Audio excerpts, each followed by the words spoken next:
So we like things to change, and already it's changing up here. That's because we have a new series that's going to start next week where we're going to talk about truth and why truth matters, and it leads up to Easter and Jesus' death and resurrection. So if you know some of the verses there, you know how it's going to fit together in a lot of ways. And so we wanted a different look, and so there might be some things that don't go right today, because we're still finding out what is plugged in and what's not, and I may not be plugged in at some point and all that, but for me it's a lot of fun because there's some crews and different people and volunteers that come and work, and they worked all week on this, building all this stuff and doing all this stuff, and as far as I know, none of them are still hanging up there. But if you hear a voice, there may be one of the volunteers maybe still up there somewhere with all the work that they've done.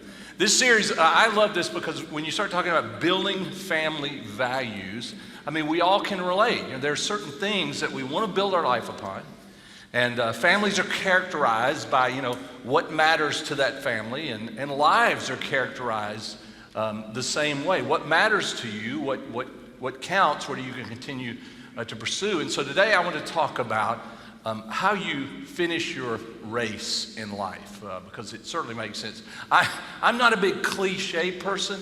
I was, because if you were trained to be a preacher, you're taught cliches. I mean, I know, you can laugh, that's all right. That's just what you're taught, is how to talk that way. And I was dying as we've worked on this, because the last 4 sermons kind of sound like cliches. I'm like, oh man, So, we talked about 4 weeks ago, and you do cliches because you can remember them, right? So it's just so that for a memory thing. And I can't remember the ones we just did, just to let you know, say it doesn't work, I guess. So, no, I'm just kidding.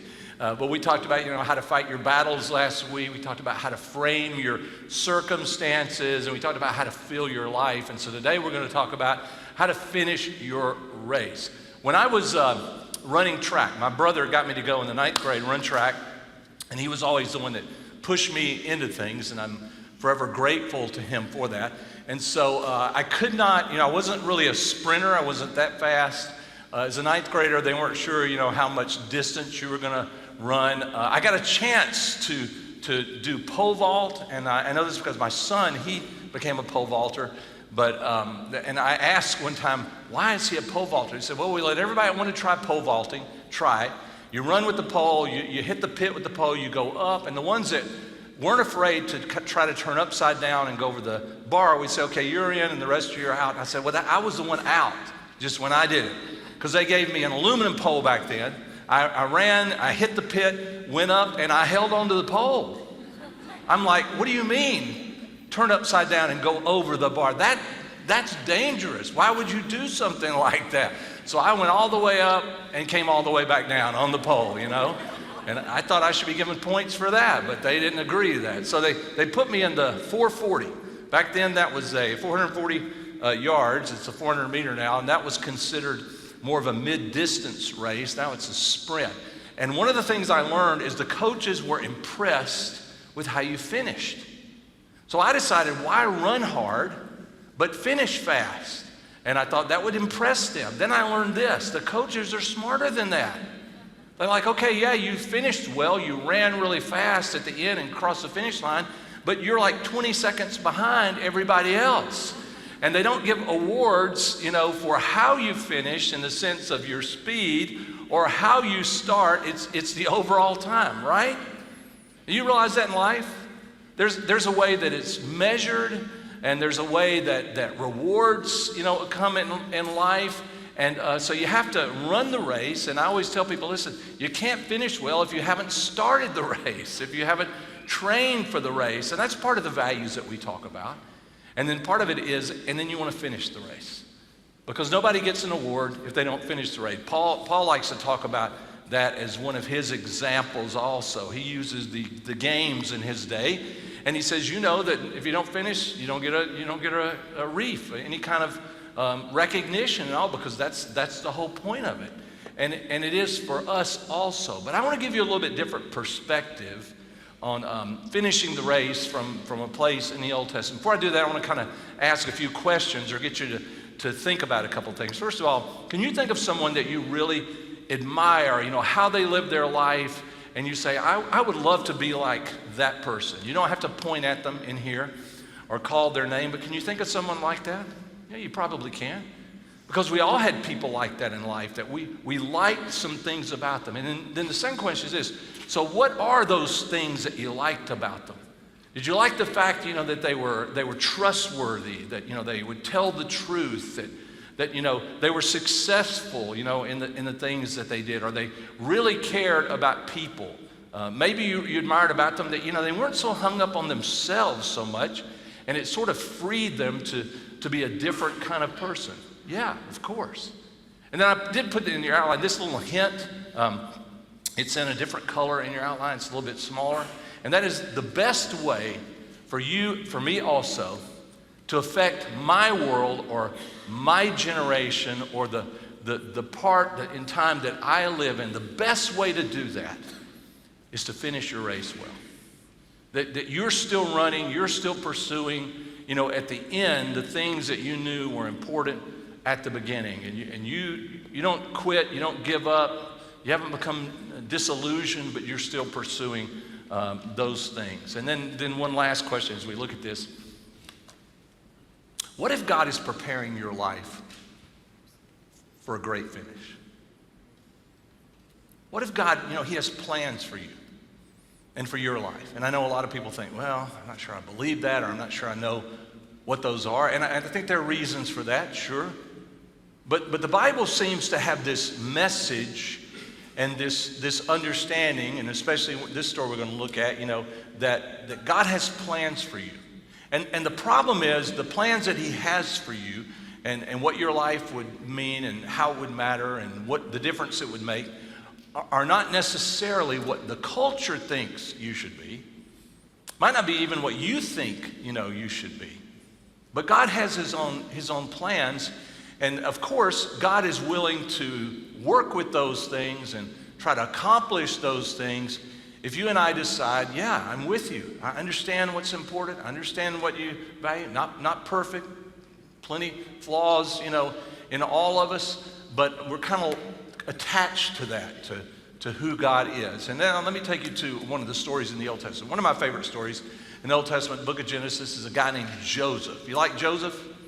He's known for the Technicolor, coat that he wears and things like that, and Donny Osmond playing, him on Broadway at some point, So that's, what we think about Joseph. But Joseph's life is really pretty remarkable. And if you look in the Old Testament, it's a pretty lengthy description of all the things that Joseph goes through. Now remember, this description and this is something that happened 4,000 years ago, 2,000 years before Jesus. So it's incredible that we actually have this all written out, and we have this description of him that's there in a historical setting. And one of the things I really like about the Bible, it's one of the reasons I tell people to read it, is you should read it because it's accurate and it's real, and it's not a fairy tale. You might not like some of the things you read in it, but that's just what happened, and it has sort of that approach to it so that you and I would understand in our lives that God is with us in real everyday life, sometimes boring life, sometimes, confusing life, sometimes troubled life and problem life. Yeah, that's who God is and how He works in our life. We don't have to have some imaginary life, but God's with us in a real life. And so this is a real story of a young man who was one of the younger sons of a guy named Jacob. And if you know Joseph's story, Jacob loved Joseph more than the other brothers, and that caused real problems in his family with the other brothers. Here's what it says, this is Genesis 37. His story goes all the way to the end, chapter 50 of Genesis. And it says this: Jacob loved Joseph, say this with me, more than, anybody, just let you know, anybody here, you were the child that your parents loved more than anybody else? Anybody here? Okay, you wouldn't want to admit it anyway, but it does happen. And unfortunately, that was the story of Jacob, which you could imagine, how the other brothers feel And listen, a part of it is that's the race that they have to go through. It's not necessarily, as you're going to look at Joseph's life, you're going to say, oh man, so he had the favored life. Well, for a period of time, right? Because it's not always responded to very well by those that, by the others. I would tell my kids all the time, when you do well and you win something, you're going to think everybody is going to be happy and excited and want to cheer what you do. It doesn't work that way. You found that out? My daughter, I remember she got an award one time, and so she was so excited. She thought everybody else was going to be excited, and I had to sit her down. I know I'm the one that burst the bubbles, but that's part of being a dad. That's what you're supposed to do. Give me that pen. Let me explain something to you. Not everybody's going to be as happy as you are. Not everybody's going to be excited that you won and they didn't win. And and so she came back the next day from school. She said, "Dad, you were right." And I said, "Yes, of course." And with brothers, oh my goodness, Joseph is favored. Dad treats Joseph better. Oh, what a wonderful thing. No, they're pretty ticked off about it. And they're angry at Joseph, and it kind of points them in a certain direction. Look at what it goes on to say. It said he loved them more than any of the children because Joseph had been born to him in his old age. So one day Jacob had a special gift made for Joseph, a beautiful robe. But his brothers hated Joseph because their father loved him more than the rest of them.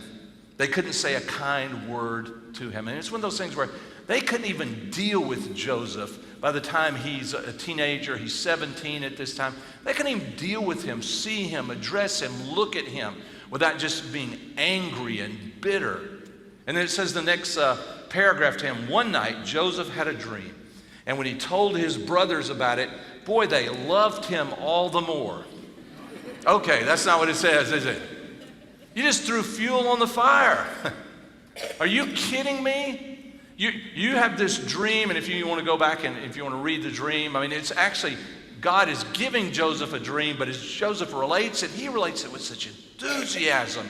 And it seems to say that Joseph his prominence is going to even grow more, and they're not excited about it at all. No, they're even angry about this dream. In fact, he actually even has another dream, goes to his dad and his mom, and he tells them, and his dad even gets mad, but he gets over it pretty quick because he likes Joseph. And then this is what it says. So later on, they're still struggling with all this. Later on in the chapter, it says, when Joseph's brothers saw him coming.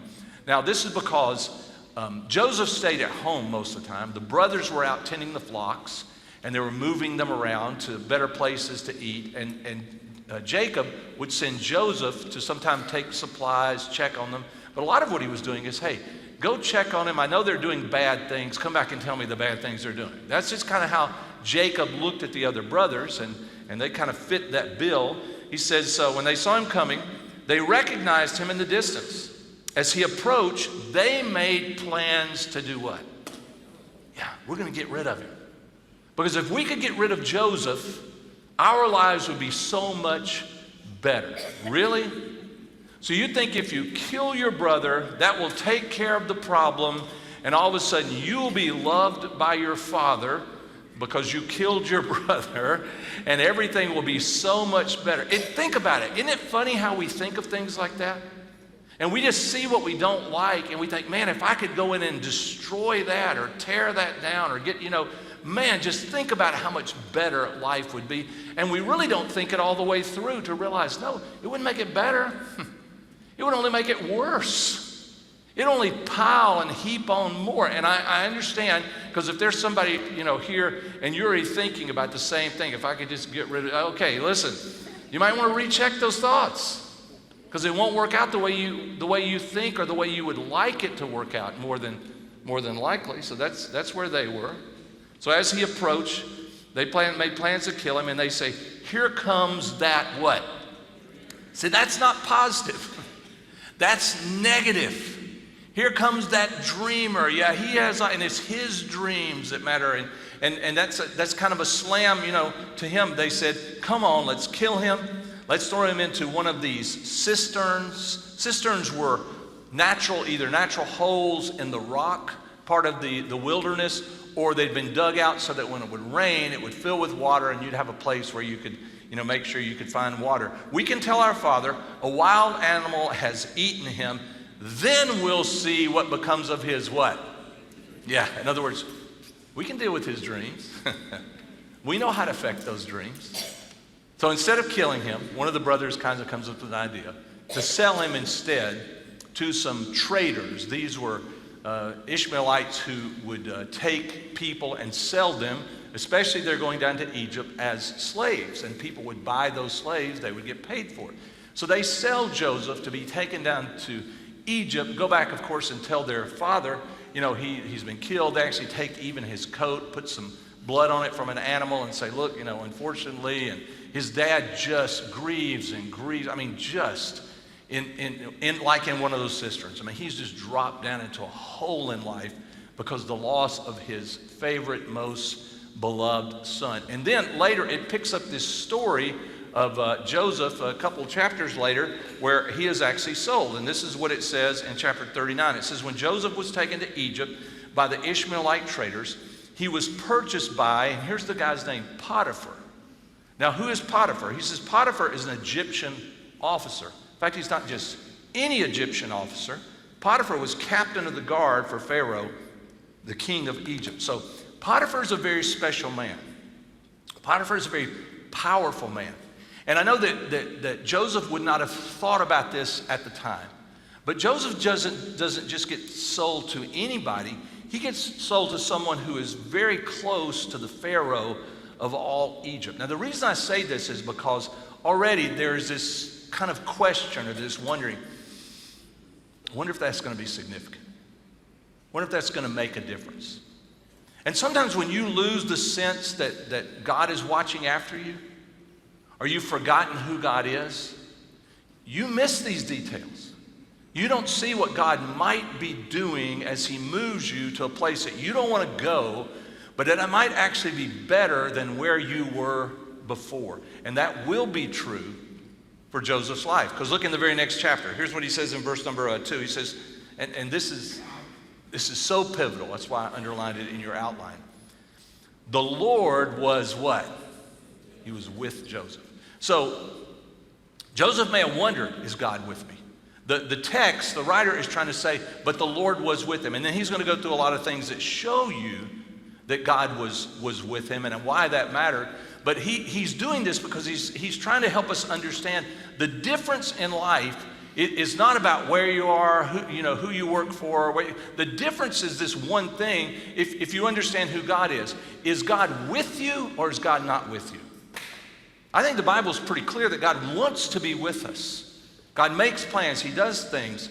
And that's part of what we go through in life, decide, are we going to run that race with him? Because he wants to be with us. He has plans for us. The problem is we tend to have plans for us also, right? Joseph would have interpreted those dreams in his way, and they might not fit exactly how God is going to get us where he wants to get us in life.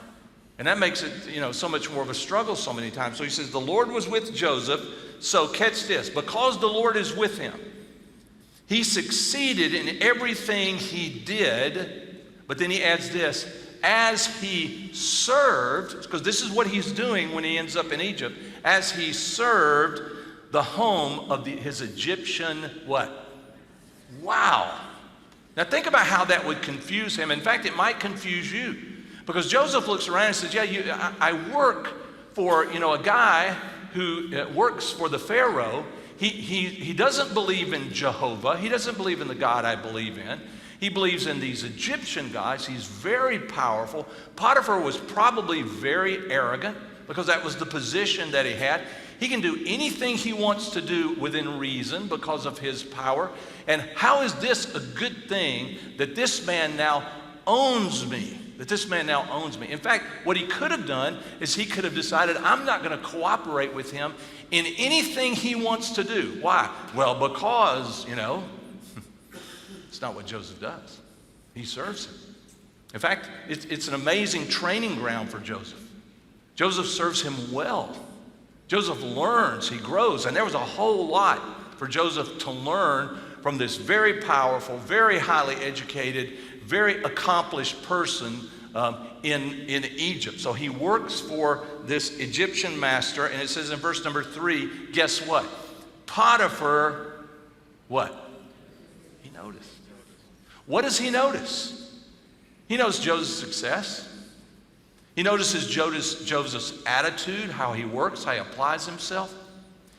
He notices that there's something different about Joseph's life. He is recognizing that the Lord himself is with him, even though Potiphar doesn't worship or believe or know the Lord, but he knows there's something different about Joseph. There's someone with him. And that is how Joseph is living his life, as if God is with him, even though the circumstances of his life and where he is not what he would have picked in life. It says Potiphar notices this, and he realized that the Lord was with Joseph, giving him success in everything he did. Wow.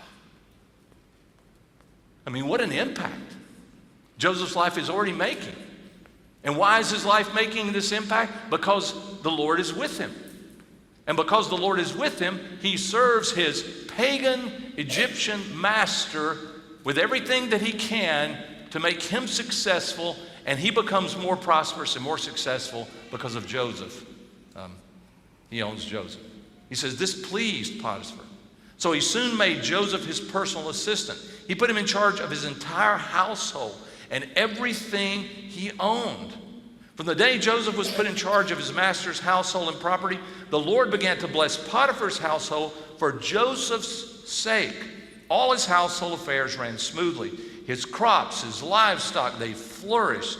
So Potiphar gave Joseph complete administrative responsibility over everything he owned. With Joseph there, he didn't have to worry about a thing except what kind of food he ate. Man, he's like, I have tripped over a gold mine.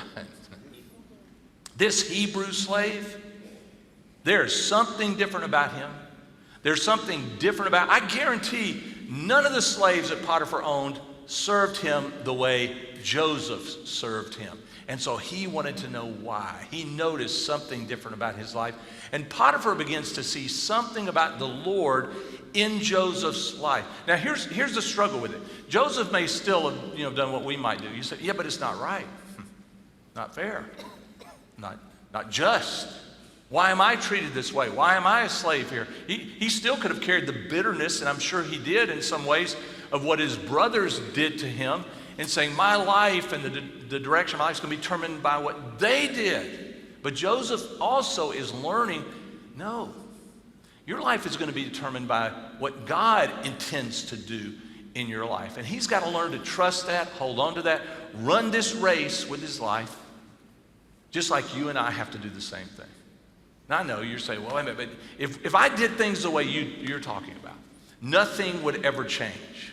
The world would be a worse place. So do the opposite, right? Just look for everything that's wrong, hate everything that's wrong, go after it, stomp it, knock it out, and the world will be a better place, right? Doesn't work, does it? You may have even tried that or pursued that and realized it doesn't. But there's a different focus to him. Joseph is looking to the Lord himself to watch after him, to care for him, knowing that God can do what God wants to do. No one can stop him. That it's a whole different allegiance and loyalty, and it affects Joseph's allegiance and loyalty to pagan, Egyptian, powerful Potiphar. That's exactly what it does. It reflects through Joseph's life, even to this man. Then the next paragraph, here's the great turning point. Joseph was very handsome. He was a well-built young man. It was clear to Potiphar he was a Texan. Okay, maybe that part, that was not in there. Okay. But it says, and Potiphar's wife soon began to look at him lustfully. Come sleep with me, she demanded. Now let's talk about Potiphar's wife for a minute. Because now the equation, everything seems to change, right? I know a lot of people think, and I hear people all the time with a how do you say it? Not a good understanding of history, who say women have always, been in positions of servitude and never had any power. That is not true.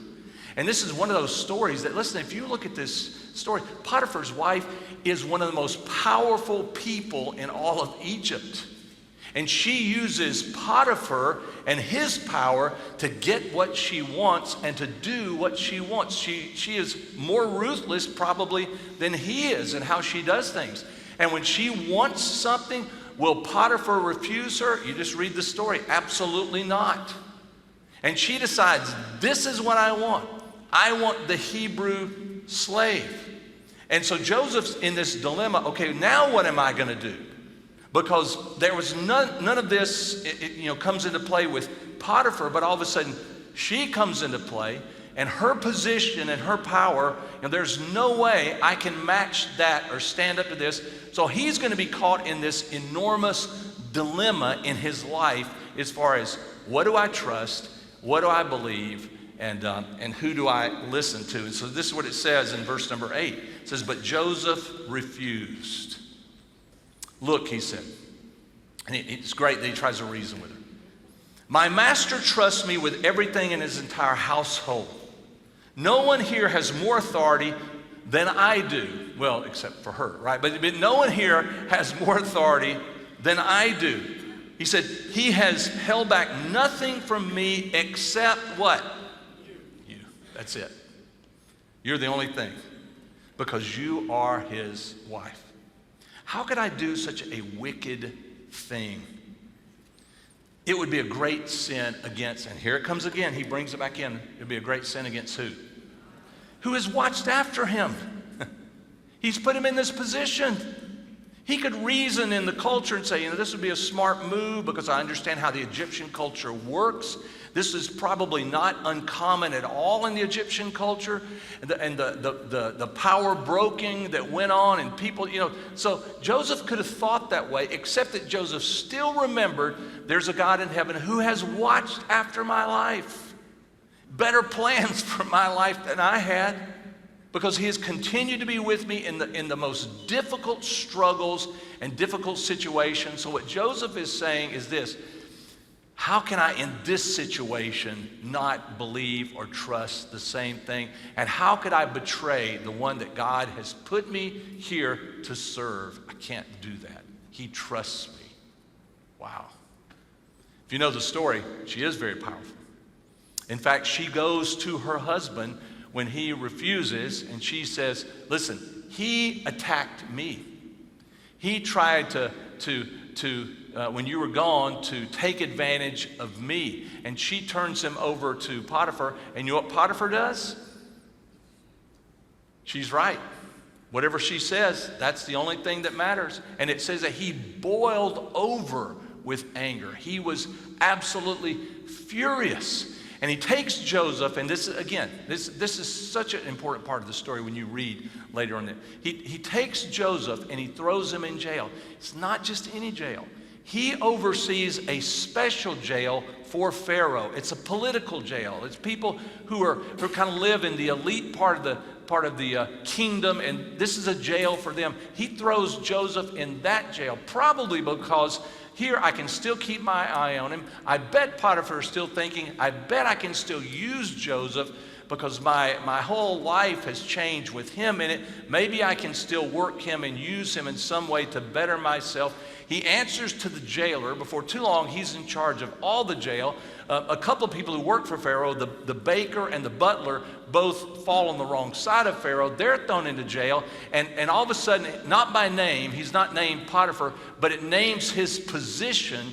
The guy that is the chief bodyguard that oversees the jail takes those two prisoners, not the jailer takes them, he takes them and he puts them in Joseph's charge. You think he's still working it? Of course he is. He knows I would rather have Joseph looking over these two and dealing with them than I would the normal part of the jail, because God is still working in Joseph. And you know what he finds out?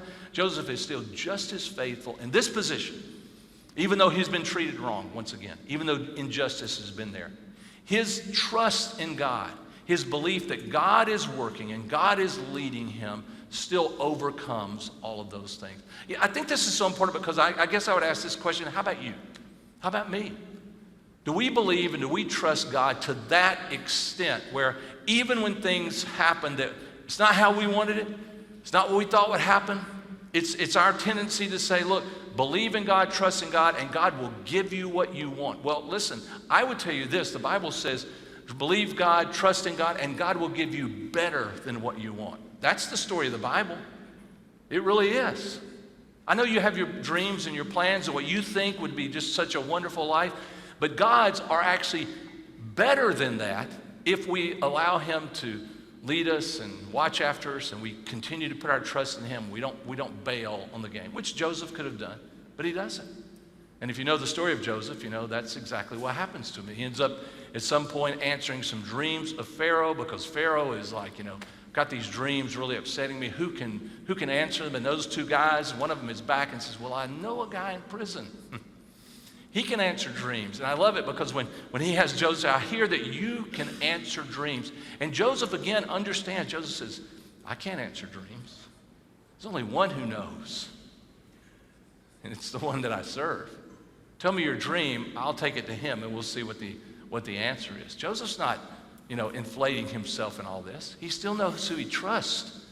And of course, if you know, he does take over. He ends up being the rescuer of his. But there's another little part that I just want to throw out because I'm not going through the whole story. I'm finishing here with his life. But there's one other little part. If you look in chapter number 41 of Genesis, if you have a Bible, it's not in here. But Joseph, after Pharaoh understands who Joseph is and he gives him this position, he gives him a wife. And again, here we go. The wife is actually the daughter of the priest of On. That's the priest of Heliopolis, the Egyptian god of the sun, his temples and everything else too. That's who she is. And with her as his wife, because this is Pharaoh's desire, he works through this, he goes with this, and 2 children are born to Joseph. And I love it because Manasseh and Ephraim end up being very important names later on with the people of Israel, but their names meant something to Joseph.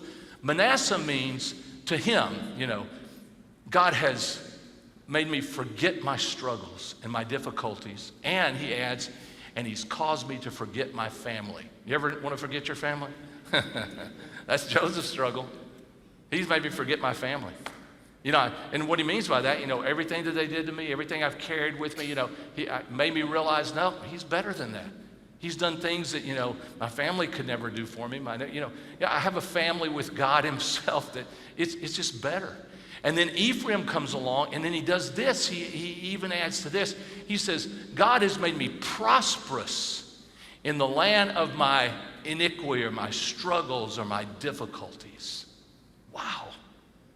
Because that may be one of those things that's even bigger for us. Because you look at how your life is framed or dealt with by your culture, and it's easy to say, not even God can overcome this.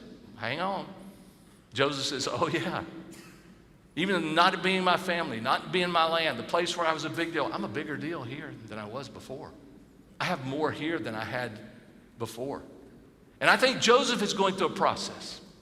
I think he's still running the race. And I think Joseph finishes his race well.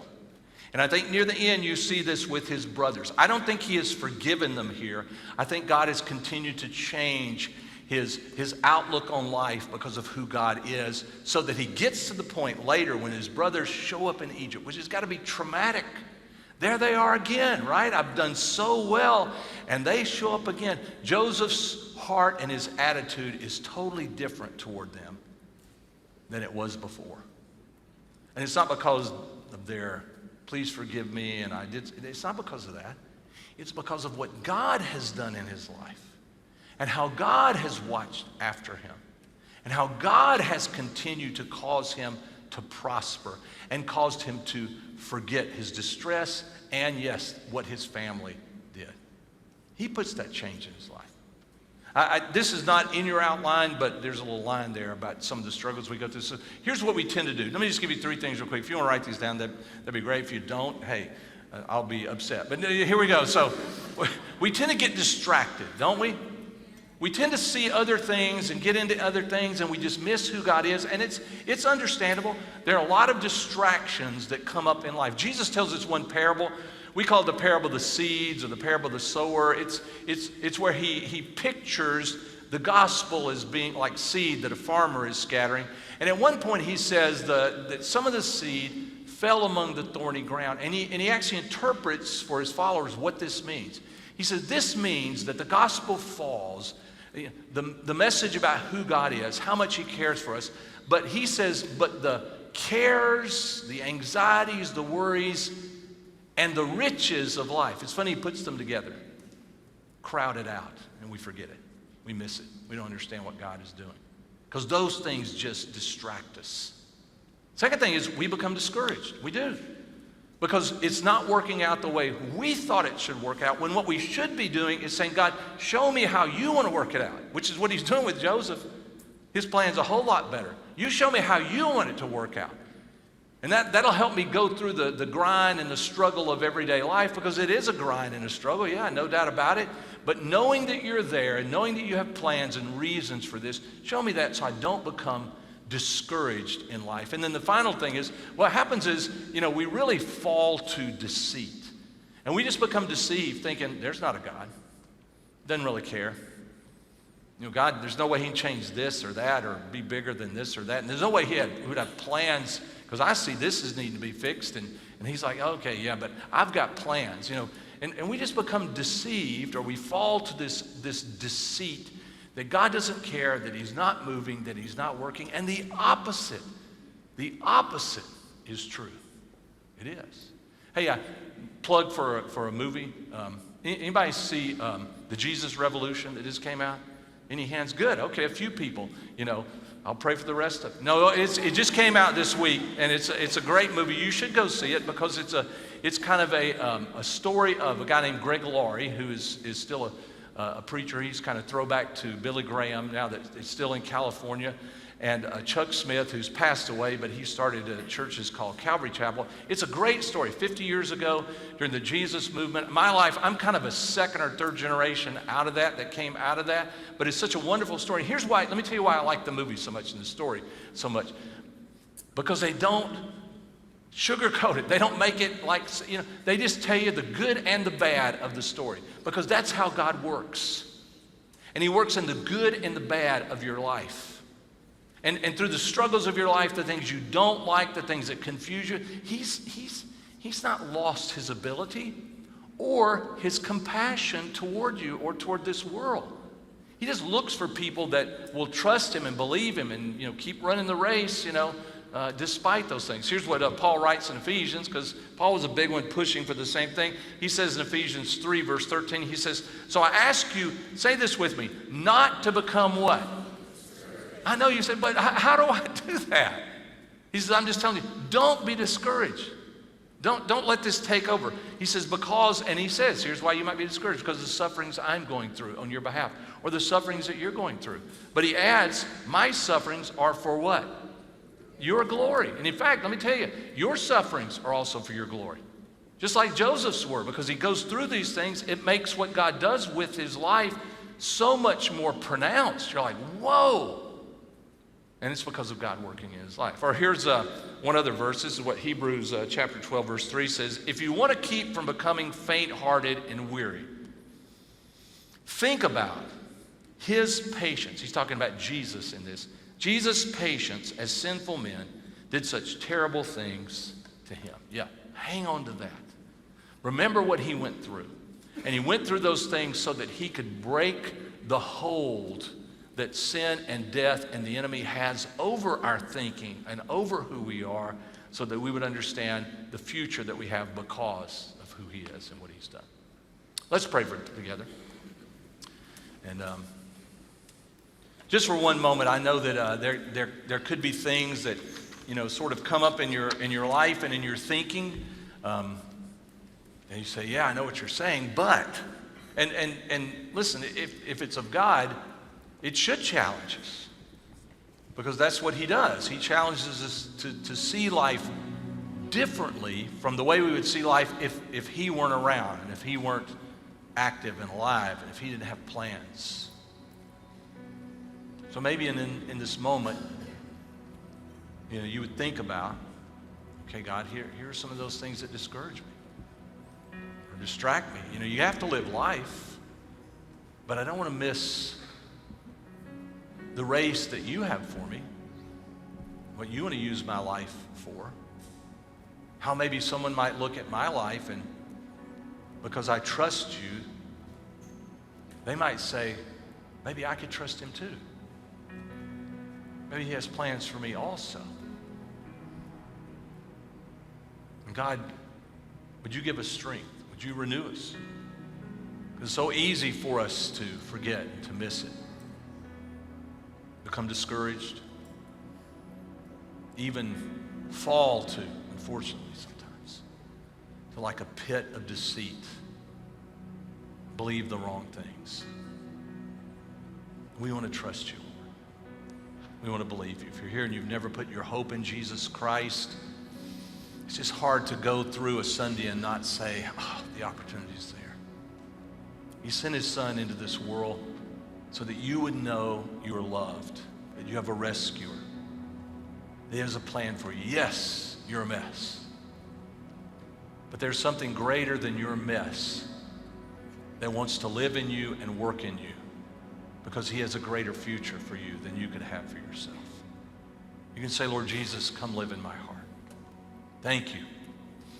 You cared so much for me that you would come and live in this world and go through the same things in this life that I have to face, but that you somehow had the power to live a perfect life so that you could offer your life in exchange for mine. Take away my sins. Give me the life that I didn't even realize I was looking for. In Jesus' name I pray.